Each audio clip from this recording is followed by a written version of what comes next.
Hello friends, welcome to Paricham classes. Friends, आज हम discuss करने वाले हैं टॉप केमिस्ट्री के एमसीक्यू जो आपके एग्जाम में बार बार रिपीट होते हैं और जहां स्टूडेंट्स को सबसे ज्यादा कंफ्यूजन होता है वो सारे एमसीक्यू आज डिस्कस करने वाले हैं। सबसे पहले मैं आपको बता दूं, हम यहाँ यूट्यूब पर वाईटी पर क्या कर रहे हैं, detail topic wise MCQ discuss कर रहे हैं। टॉप एमसीक्यूज भी मैं आपके लिए लेकर आ रहा हूँ, लेकिन अगर आप चाहते हैं मेरे थ्योरी कोर्सेज को परचेज करना जहां मैं आपको फिजिक्स, केमिस्ट्री, बायोलॉजी की कंप्लीट कोर्स थ्योरी में टॉपिक टू टॉपिक डिस्कस करने वाला हूं, आपको हमारे सारे रिकॉर्डेड लेक्चर मिलने वाले हैं। जो क्लासरूम की पीडीएफ होगी वो नोट्स पीडीएफ आपको मिलने वाले हैं। साथ में अगर आपका कोई डाउट है क्लास के दौरान तो उसकी लाइव क्लासेस होगी, इसमें आप अपने डाउट को क्लियर कर सकते हैं। डिटेल पीवाईक्यूज एक्स्ट्रा आपको यहाँ मिलने वाले हैं। आपके 2024 की सभी एग्जाम के लिए बहुत इंपॉर्टेंट है। कोर्स का नाम है एसएससी जनरल साइंस टारगेट 2024। अगर आप चाहते हैं हमारे जीए के कोर्स को परचेज करना जो आपके एसएससी के सारे सेगमेंट को कवर करता है, जहां history, geography, polity, economics, static, GK, science, सारे सब्जेक्ट को डिटेल थ्योरी में कवर किया गया है, वहां भी आपको सारे रिकॉर्डेड लेक्चर मिलेंगे, पीडीएफ मिलेगी। मॉक टेस्ट स्पेशली इसमें ऐड किया गया है, पीवाईक्यूज आपको मिलने वाले हैं, डाउट क्लियरिंग सेशंस है और पूरी परचम की टीम आपके लिए कोर्स डिजाइन किया गया है। अगर आपको ये कोर्सेज परचेज करने हैं तो आपको जाना होगा प्ले स्टोर पे, परचम क्लासेस को डाउनलोड करना पड़ेगा। अगर आपको कोई तरह का इशू है तो आप हमें व्हाट्सएप या कॉल कर सकते हैं और अपने डाउट को क्लियर करके कोर्सेज को परचेज कर सकते हैं। चलिए शुरुआत करते हैं आज के हमारे पहले एमसीक्यू की।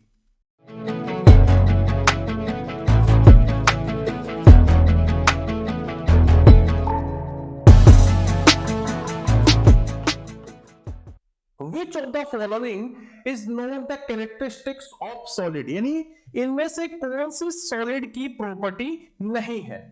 High rigidity, regular shape, high density, high compressibility. देखिए एक चीज ध्यान रखना, रिजिड होते हैं मॉलिक्यूल्स, ठीक है, कठोर होते हैं, उनका शेप भी रेगुलर होता है, साइज फिक्स होती है, आपको पता है, उनके बीच जो डेंसिटी होती है वो भी हाई होती है, लेकिन हाई कंप्रेसिबिलिटी नहीं होती। क्या आप, ये सॉलिड है ये पेन, क्या आप इसको कंप्रेस करके दबा सकते हैं, कंप्रेस कर सकते हैं इसको प्रेशर देकर? नहीं ना, बहुत मुश्किल है सॉलिड को कंप्रेस करना, है ना, इसलिए ये कंप्रेसिबिलिटी नहीं होती। अभी राइट ऑप्शन क्या होगा? Option D is the right option. देखिए high, right option, high compressibility. Solid do not have high compressibility since they cannot be compressed। मैंने भी ये बताया कि वो कंप्रेस नहीं किए जा सकते। Not even very slightly। A solid has a consistent recognizable shape, shape भी फिक्स होती है, और वॉल्यूम भी स्पेसिफिक वॉल्यूम होता है, साइज भी फिक्स होती है। अब हमें जानना है कुछ इंपॉर्टेंट पॉइंट जो कि सॉलिड की मेन प्रॉपर्टीज क्या है। सॉलिड का डेफिनेट शेप होता है, वॉल्यूम होता है और साइज होता है। They can not be negligible compression, इनको कंप्रेस नहीं किया जा सकता।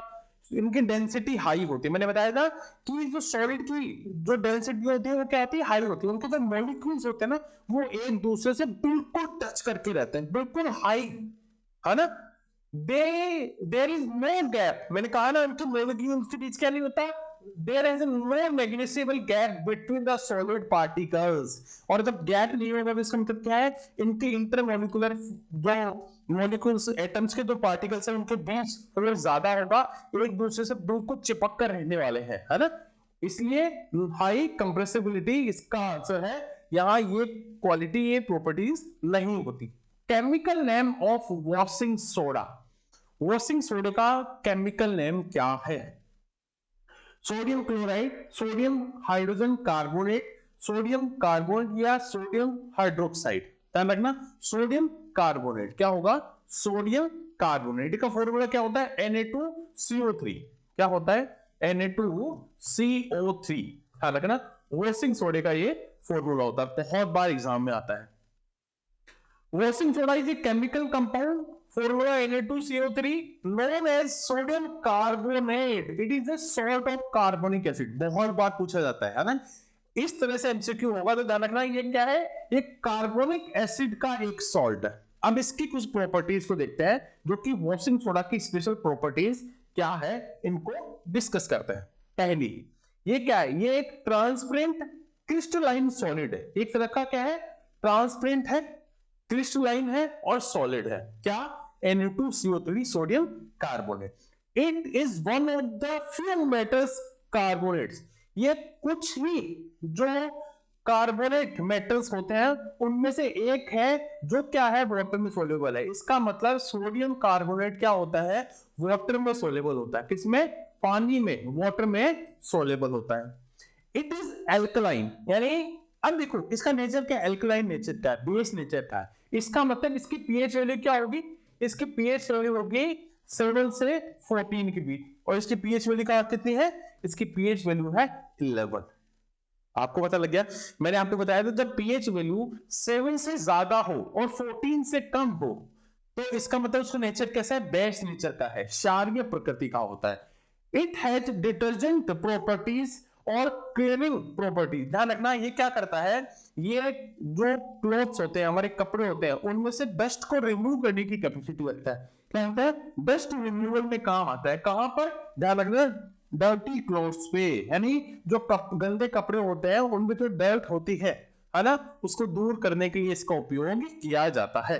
तो यहाँ पर क्या क्या प्रॉपर्टीज देखने को मिली, यहाँ एक तो इसकी प्रॉपर्टी देखने को मिली कि ये सॉलिड है, कैसा है, तो ट्रांसपेरेंट क्रिस्टलाइन सॉलिड है। ठीक है, मैंने आपको बता दिया इसका नेचर कैसा है।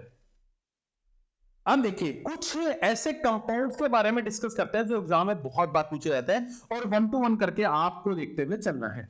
देखिए सोडियम बाइकार्बोनेट, सोडियम बाइकार्बोनेट का फॉर्मूला क्या होता है, NaHCO3, सोडियम बाइकार्बोनेट, ध्यान रखना, और सोडियम कार्बोनेट Na2CO3, ये भी आ जाएगा, देखना सोडियम कार्बोनेट क्या आ गया, अभी मैंने डिस्कस किया था Na2CO3। यहां बहुत कंफ्यूजन होता है, जो कंफ्यूजन वाली चीजें उनको पहले डिस्कस करना है।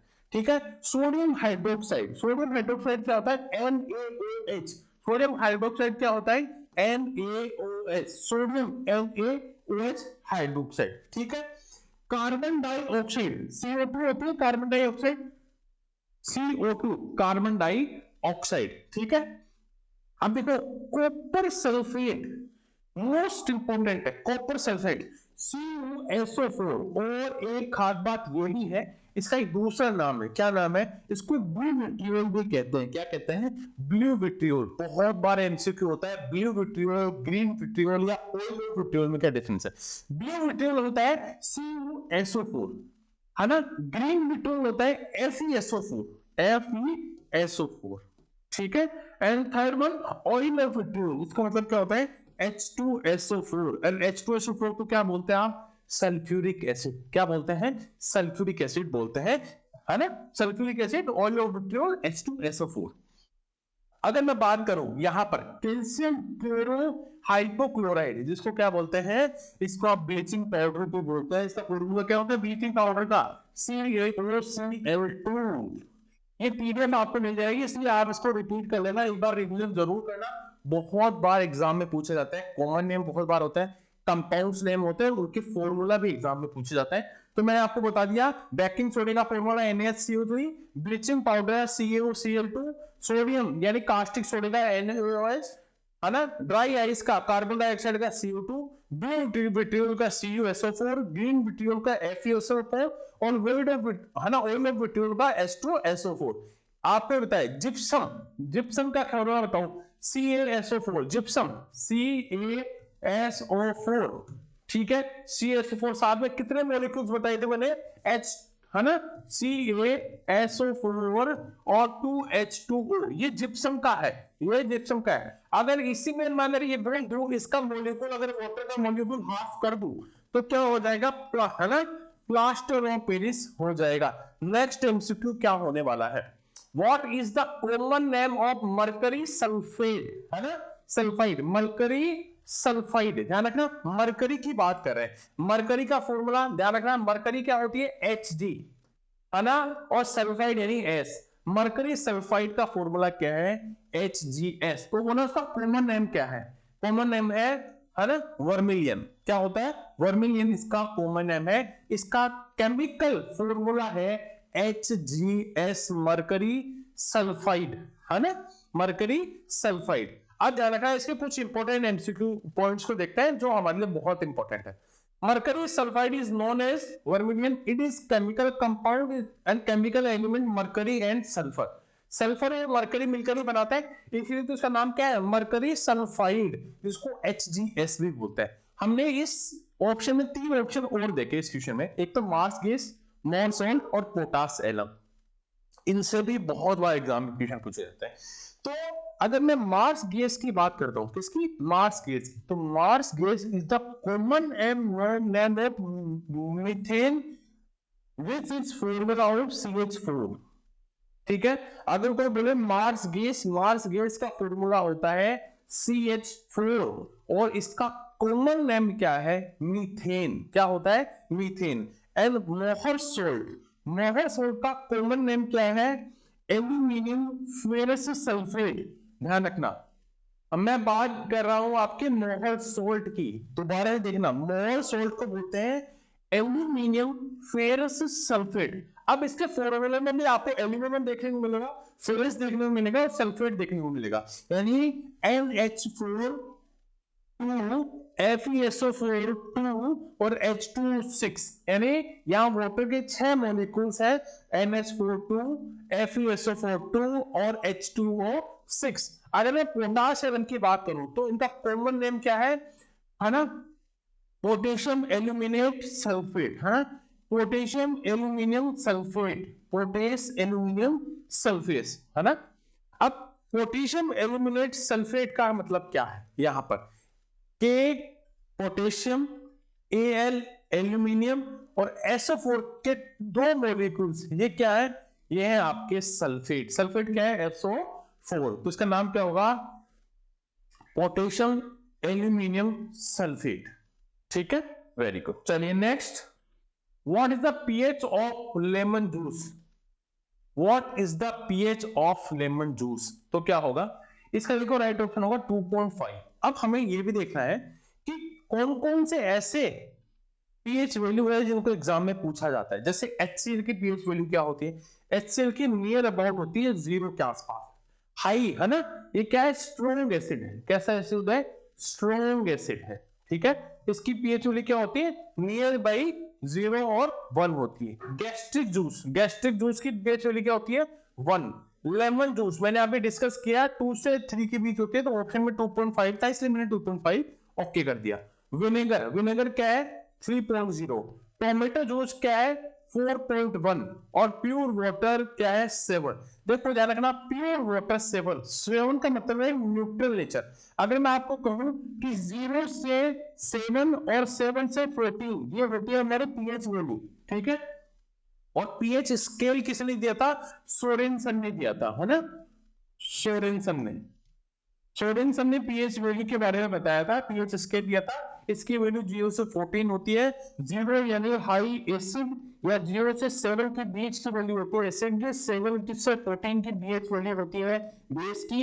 और यहाँ प्योर वाटर बोल रहा है, प्योर वाटर की होती है 7, जिसको क्या कहते हैं, है ना, न्यूट्रल कहते हैं इस कंडीशन को, है ना। विनेगर बहुत बार पूछा जाता है, विनेगर हाई एसिड है, 3.0 यानी 3 pH वैल्यू होती है। pH यानी power of hydrogen, potential of hydrogen, ठीक है, या पोटेंशियल ऑफ हाइड्रोजन।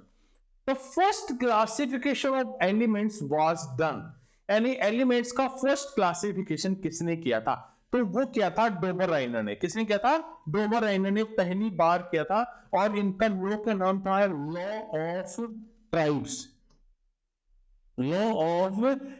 इन्होंने लॉ दिया था। उसके बाद आए थे भैया न्यूलैंड आए थे, और न्यूलैंड ने ऑक्टेव लॉ दिया था। कौन सा लॉ दिया था, ऑक्टेव लॉ दिया था। उसके बाद आए थे मेंडलीव, है ना, मेंडलीव ने पीरियोडिक टेबल बनाई, और पीरियोडिक टेबल को सही तरीके से अरेंज करते, बस थोड़ी सी कमियां थी, लेकिन फिर भी इन्होंने शुरुआत की, बहुत अच्छा बना दिया, और कहते हैं ना, एक तरह से इन्होंने एक नींव रख के चले गए, इसलिए इनको फादर ऑफ पीरियोडिक टेबल भी कहते हैं। इनको क्या कहते हैं, फादर ऑफ पीरियोडिक टेबल भी कहते हैं। चलिए देखते हैं, डोबर राइनर ने दिया था, है ना, लॉ ऑफ ट्राइड्स। उसके बाद में न्यूलैंड आया, न्यूलैंड ने ऑक्टेव लॉ दिया।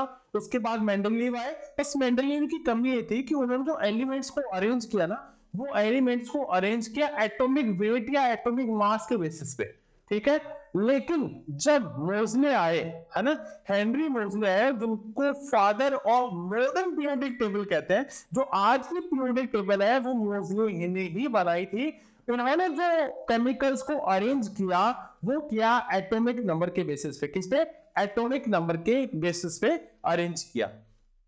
अब एलिमेंट्स को अरेंज करने की जरूरत इसलिए पड़ी, इनकी केमिकल और फिजिकल जो प्रॉपर्टीज होती है उसके बेसिस पे हमने इनको एलिमेंट्स को अरेंज किया ताकि इनकी स्टडी करना इजी हो जाए, आसान हो जाए। एक ही तरह के जो एलिमेंट्स है उनको एक ही बार में पढ़ाई की जा सके। इनमें अगर हम मोज़ले की पीरियोडिक टेबल की बात करते हैं तो 18 ग्रुप है और 7 पीरियड है, 7 पीरियड है। चलिए, which of the following is highly reactive and is kept in kerosene?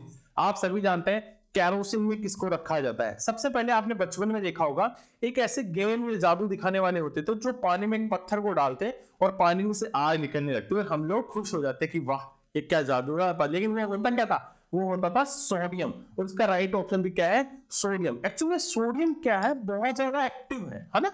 मतलब जैसे ही आप उसको एयर के कांटेक्ट में लाओगे, एटमॉस्फेयर में लाओगे, आप उसको पानी के संपर्क में लाओगे, आप उसको एयर के संपर्क में लाओगे, रिएक्टिव हो जाएगा, उस पर आग लग जाएगी। क्या लग जाएगी? आग लग जाएगी। The most active among this is sodium, this is it is kept in kerosene, इसलिए इसको केरोसिन में रखता है। ये एटमॉस्फेयर में बहुत जल्दी से रिएक्ट करने लगता है। आपको पता है तो सोडियम और पोटेशियम क्या है? सॉफ्ट मेटल है। सोडियम और पोटेशियम यानी के और Na क्या है?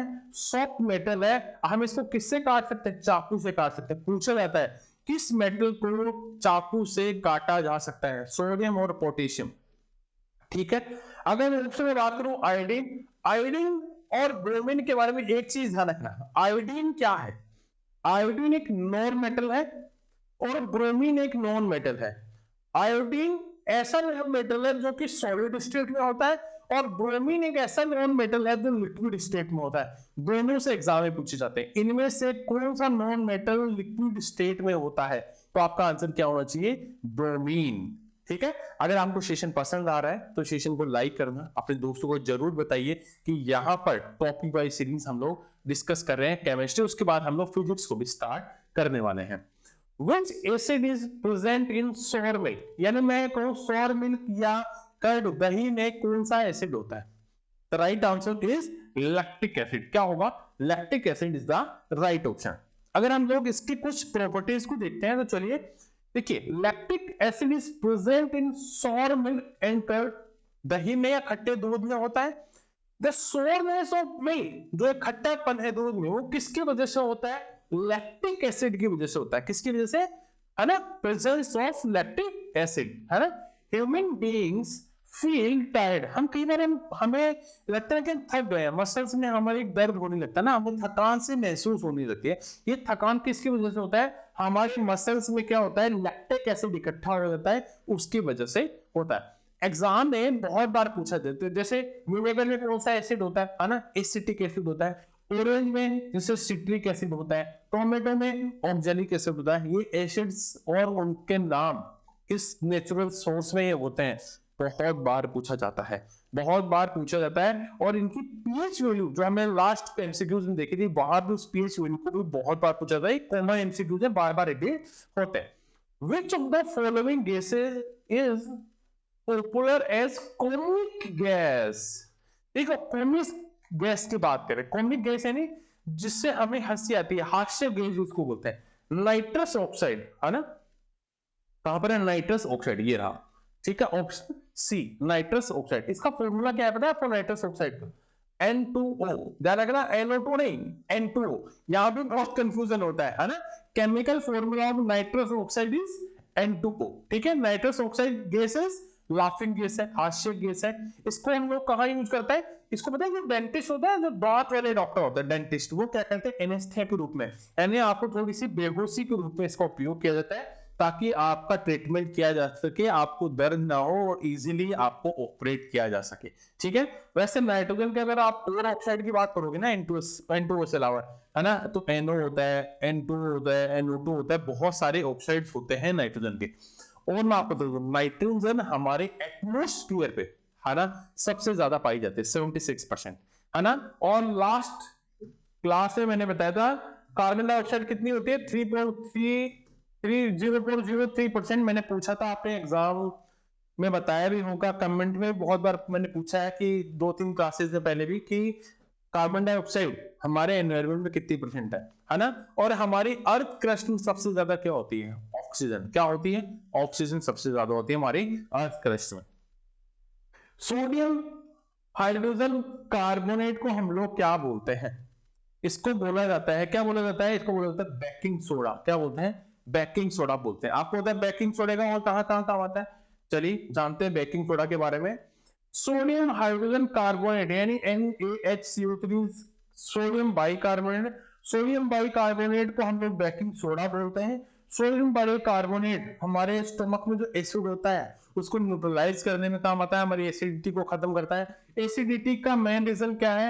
HCl। HCl ज्यादा रिलीज होता है हमारी बॉडी में, इसलिए क्या होता है? हमें एसिडिटी हो जाती है जब हम लोग ज्यादा स्पाइसी खा लेते हैं, ओवर ईटिंग कर लेते हैं, ज्यादा खा लेते हैं शादी में, तो हमें एसिडिटी फील होती है। ये एसिडिटी क्या है? हमारे स्टमक में HCl ज्यादा होना। और HCl ज्यादा, HCl के बारे में खास बात क्या है? HCl एक एसिड, और कैसा एसिड? Strong acid. अब भाई जब स्ट्रॉन्ग एसिड इसका मतलब जला देगा, इसलिए हमें जलन महसूस होती है। अगर हम सोडियम बाइकार्बोनेट देखें तो ये व्हाइट कलर का क्रिस्टलाइन सॉलिड है ना? सॉलिड है, क्रिस्टलाइन सॉलिड है। इसका हम लोग यूज कहाँ करते हैं? कुक्स, है ना? केक बनाने में, बेकरी बनाने में, इन सब में बेकिंग पाउडर का उपयोग किया जाता है। बहुत बहुत बहुत बेकिंग सोडा। ठीक है, चलिए बेकिंग सोडा के सारे यूज को अच्छे से ध्यान रखना है। द मेन, है ना, constituent of biogas and CNG। CNG और बायोगैस के मेन कंपोनेंट क्या है, मेन घटक क्या है, आपको बताना है। देखो बहुत बार एग्जाम में पूछा गया, बहुत बार एग्जाम में पूछा गया, क्या होता है इसका? मीथेन। क्या होता है? Methane. Option C is the right option. Biogas, the mixture of gases that are produced due to the breakdown of organic matter। जो क्या होती है? ऑर्गेनिक मैटर जितने भी उनके ब्रेकडाउन से गैस प्रोड्यूस होती है। और किसकी एब्सेंस में होती है? ऑक्सीजन की एब्सेंस में। उसमें ऑक्सीजन नहीं होता, उसको हम बायोगैस बोलते हैं। ऑर्गेनिक कंपाउंड की प्रेजेंस, है ना, ऑर्गेनिक कंपाउंड का ऑक्सीजन की एब्सेंस में ब्रेकडाउन होना ही क्या होता है? और वो मिक्सचर ऑफ गैसेस वो होती है biogas. The major component of biogas methane and carbon dioxide. तो मीथेन हमारा राइट ऑप्शन हो गया। आप जानते हैं मीथेन होता है 50 से 75%, कार्बन डाई होता है 25 to 50%, नाइट्रोजन होता है 10 to 20%, हाइड्रोजन होता है 0 से 1%, हाइड्रोजन सल्फाइड होता है 0 से 3%, और ऑक्सीजन होता है 0 से 0.5%। आपको पता है ऑक्सीजन की एब्सेंस में करते हैं, इसलिए ऑक्सीजन सबसे कम मात्रा में होता है। बायोगैस का यूज कहां करते हैं हम लोग? फ्यूल में, खाना वाना पकाने में बायोगैस यूज में होती है। बिल्कुल। Which of the following acids is used in the purification of gold and silver? अब आपको पता है गोल्ड और सिल्वर की जब बात करते हैं, इसका मतलब हमारे दिमाग में क्या आता है? रॉयल वाटर होता है, aqua regia, aqua regia, aqua regia solution. अब भाई एक्वा रेजिया सॉल्यूशन की जब बात करते हैं तो इसमें दो एसिड से मिलकर बना होता है aqua regia. Aqua regia solution को क्या बोलते हैं लोग? रॉयल वाटर को बोलते हैं। रॉयल वाटर के, अब सोचिए सोना, चांदी, प्लेटिनम, ये सब क्या है? रॉयल है। रॉयल मेटल एक तरह से नोबल मेटल होती है, बहुत महंगी होती है, राजा लोग इसको यूज कर सकते हैं। बिल्कुल सही कह रहा हूं। तो जो रॉयल वाटर होता है और एक्वा रेजिया, उन्हीं में ही गोल्ड और सिल्वर को क्या करते हैं? प्यूरिफिकेशन में काम में लेते हैं। अब एक्चुअल में ये बनता कैसे है? इसमें दो चीजें होती हैं, एक तो होती है HCl और एक होती है HNO3। HNO3 यानी इसमें हम लोग देखते हैं तो नाइट्रिक एसिड यहाँ आ गया, नाइट्रिक एसिड इज HNO3। अब इसमें तीन मॉलिक्यूल्स होते हैं HCl के, और एक मॉलिक्यूल होता है नाइट्रिक, है नाइट्रिक एसिड का होता है, इसलिए option B is the right option. यहां मैंने आपको बता दिया है, ये रहा आपका प्यूरिफिकेशन गोल्ड में काम होता है, एक्वा रेजिया, इसको रॉयल वाटर बोलते हैं। ये मिक्सचर होता है ना, हाइड्रोक्लोराइड एसिड और नाइट्रिक एसिड का 3:1 में। Is the right option is nitric acid. अब इसका यूज आपको पता ही है, क्वेश्चन में ऑलरेडी गिवन है कि गोल्ड, प्लेटिनम, सिल्वर, रॉयल जो मेटल होते हैं उनको प्यूरिफिकेशन में डिसॉल्व करने में काम आता है। Which of the following vitamins is है ना, टोकोफेरोल। अब आपको पता है टोकोफेरॉल क्या है? टोकोफेरॉल नाम है, केमिकल नेम है किसका? विटामिन ई का। विटामिन ई का नाम है, ठीक है। अब विटामिन ई इज टोकोफेरॉल। चलिए, ये क्या है? ये हमारे गुड फॉर है ना, immuno system and fights toxins. ये हमारे इम्यूनिटी सिस्टम को स्ट्रॉन्ग करता है और हमें जो टॉक्सिन्स होते हैं उनको लड़ाई करने में मदद करता है, ठीक है। एक तरह से हमारे इम्यूनिटी सिस्टम को स्ट्रॉन्ग बनाता है। ये फैट में सोल्यूबल है, दो होते हैं, वाटर सोल्यूबल और फैट सोल्यूबल। तो विटामिन ई क्या है? विटामिन ई है फैट सोल्यूबल। अब आपको बताना है आज कौन कौन से विटामिन वाटर सोल्यूबल होते हैं, पानी में घुलनशील होते हैं। अगर देखो इसकी कमी होने से क्या होगा, जो फर्टिलिटी प्रॉब्लम हम लग जाएंगे वुमेन्स में, है ना, है ना। और इसकी डिफिशियंसी से, किसकी? विटामिन ई की। और हमारी जो वीक है मसल्स हो जाएंगी, है ना, मसल्स क्या हो जाएंगी? वीक हो जाएंगी। साथ में हमें हेयर डैमेज प्रॉब्लम होने लग जाएगी, स्किन प्रॉब्लम्स होने लग जाएंगी विटामिन ई की कमी से। अब बहुत बार पूछते हैं, जैसे डी ई का पूछा वैसे पूछा है, विटामिन ए का केमिकल है रेटिनॉल, विटामिन बी का थायमीन, विटामिन बी 12 का बी2 का राइबोफ्लेविन, विटामिन बी 12 का साइनोकोबालेमिन, विटामिन सी का एस्कॉर्बिक एसिड, विटामिन के का फिलोक्विनोन। तो बहुत बार एग्जाम में पूछा जाता है विटामिन के नेम, कॉमन नेम, उनके केमिकल नेम, उनसे होने वाली डिजीज, ठीक है। सारी चीजों को डिस्कस करते हुए चलना है। द चीफ और ऑफ एल्यूमिनियम, हम एल्यूमिनियम का और कौन सा है? मेन और यानी मेन एस कौन सा है? वो है बॉक्साइड। बहुत बार रिपीटेड एमसीक्यू है।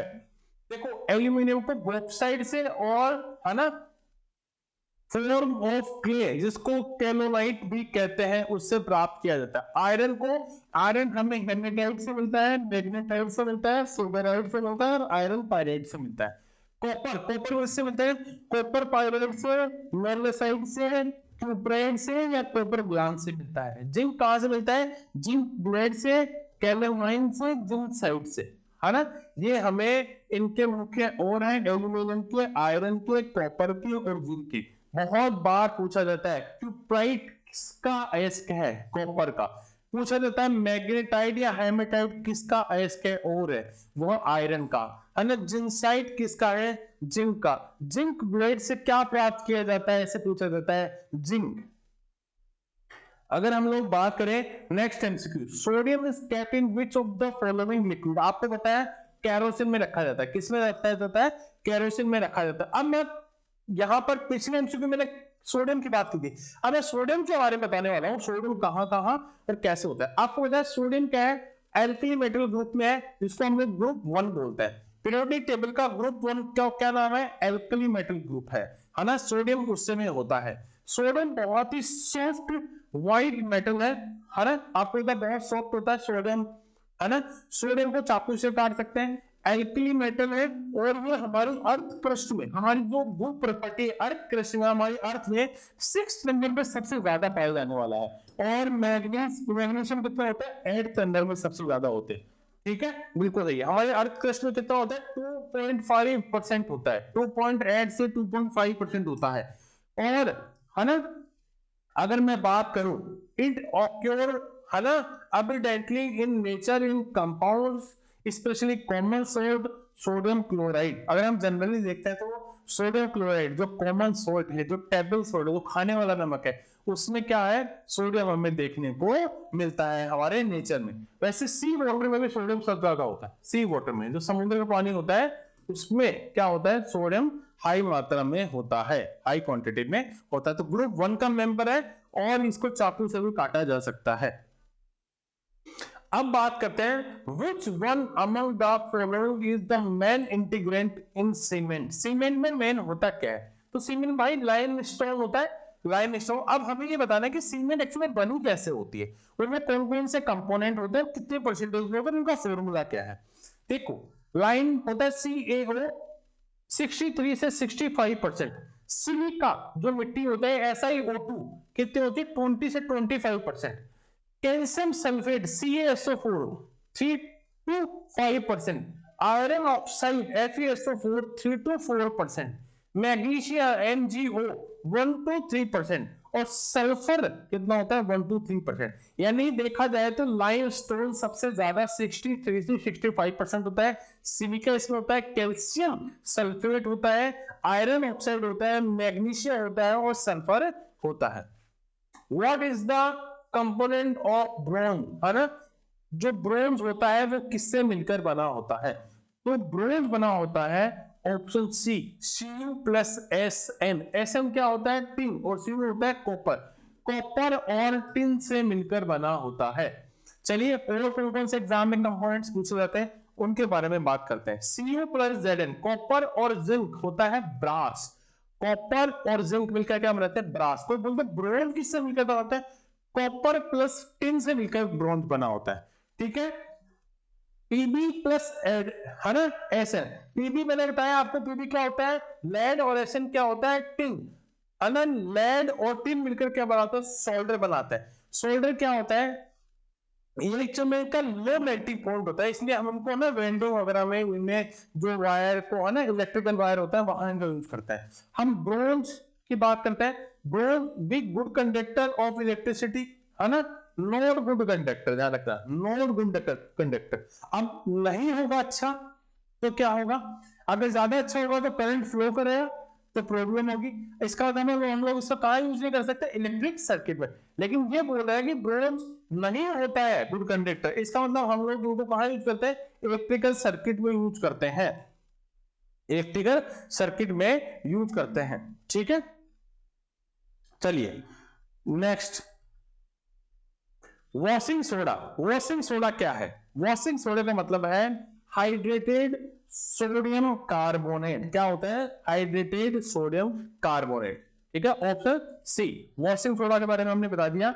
वॉशिंग सोडा का सोडियम कार्बोनेट होता है Na2CO3, 10 वाटर के मॉलिक्यूल्स होते हैं। ये ग्लास में, शॉप में, है ना, पेपर इंडस्ट्री में इसका काम आता है। ये क्या करता है? परमानेंट जो हार्डनेस होती है वाटर की उसको रिमूव करने में भी काम आता है। वाटर की दो तरह की हार्डनेस होती है, टेम्पररी और परमानेंट। तो परमानेंट हार्डनेस को कौन दूर करता है? वॉशिंग सोडा दूर करता है।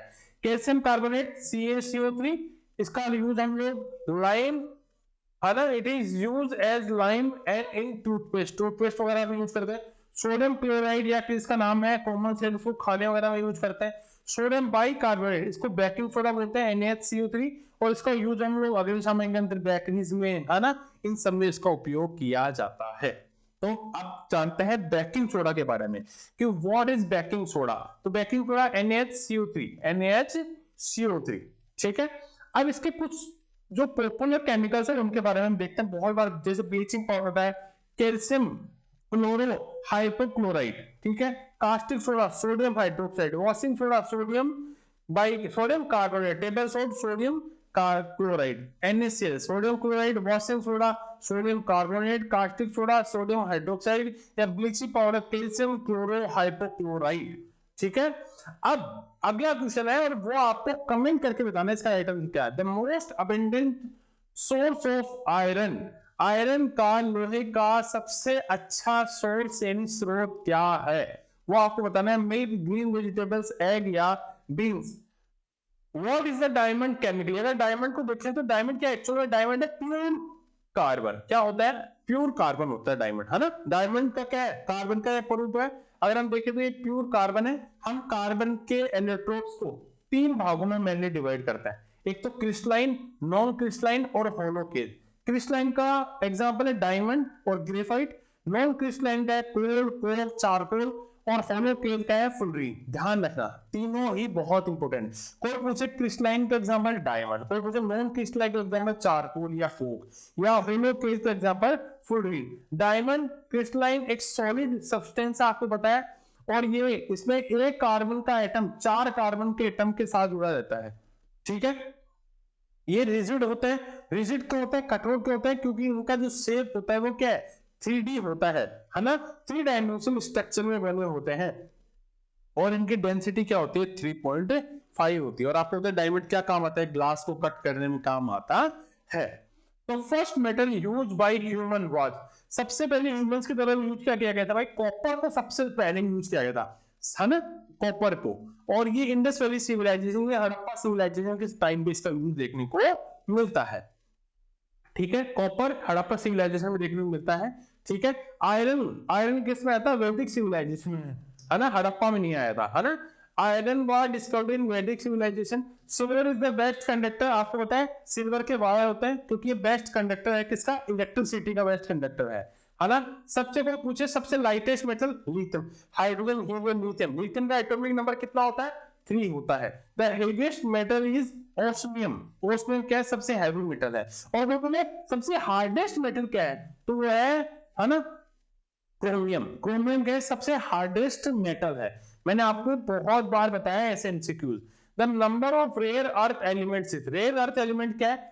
नंबर ऑफ संख्या में 14 ऑफ क्या होता है? क्योंकि आपने पीरियोडिक टेबल में नीचे देखा होगा उसमें पहली सीरीज क्या होती है ना, लेंथेनाइट सीरीज। इसमें कितने एलिमेंट होते हैं? 14। यानी लेंथेनाइट सीरीज ही क्या होती है?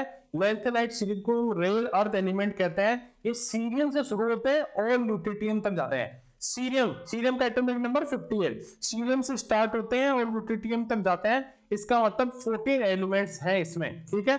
अब लिथियम का अलग लेंथेनियम ऑक्साइड हम लोग क्रूक्स ग्लास बनाने में, अब इसके एक कंपोनेंट की बात करते हैं तो है ना, लेंथेनियम ऑक्साइड क्या है? Na2O3। और इसका यूज कहाँ होता है? क्रूक्स ग्लास में होता है। बहुत बार एग्जाम में पूछा गया है कि क्रूक्स ग्लास का उपयोग किसमें होता है। पर लाइटेस्ट मेटल, सबसे हल्का मेटल बताना है पीरियोडिक टेबल का। अब सबसे हल्का मेटल आप सब जानते हैं, लिथियम सबसे है। हाइड्रोजन, हीलियम, लिथियम अभी बताया था। 30 नंबर का लिथियम कहाँ आता है आपको पता है? जो मोबाइल की बैटरी होती है वो लिथियम की तो बनी होती है, लिथियम की बैटरी बनाने में काम आता है ना। बिल्कुल सही है। चलिए भाई, लिथियम का यूज मैंने बता दिया, मोबाइल की बैटरी में होता है। ओस्मियम सबसे हेवीएस्ट मेटल है, इसकी बात की थी। प्लेटिनम पे हम लोग व्हाइट गोल्ड बोलते हैं और इसी को हम लोग एडम्स, है ना, कैटलिस्ट भी बोलते हैं। अब आपको बताना चाहिए ये सब प्लेटिनम, गोल्ड, ये सब क्या है? ये सब नोबल मेटल है। और टोटल नोबल मेटल कितनी होती है? 9 नोबल मेटल्स होती हैं, है ना। 9 जैसे सिल्वर एक है ना, ओस्मियम होता है, आयोडीन होता है, प्लेटिनम होता है, कॉपर और गोल्ड होता है। ये सब क्या है? ये सब है नोबल मेटल। मैंने आपको आज 2 से 3 एमसीक्यूज पूछे हैं, बीच में कुछ प्रश्न पूछे हैं। क्वेश्चन का आंसर कमेंट बॉक्स में देना है। अगर आपको सेशन पसंद आया तो वीडियो को लाइक करें, अपने दोस्तों को शेयर करें। Thank you everyone, bye bye, take care.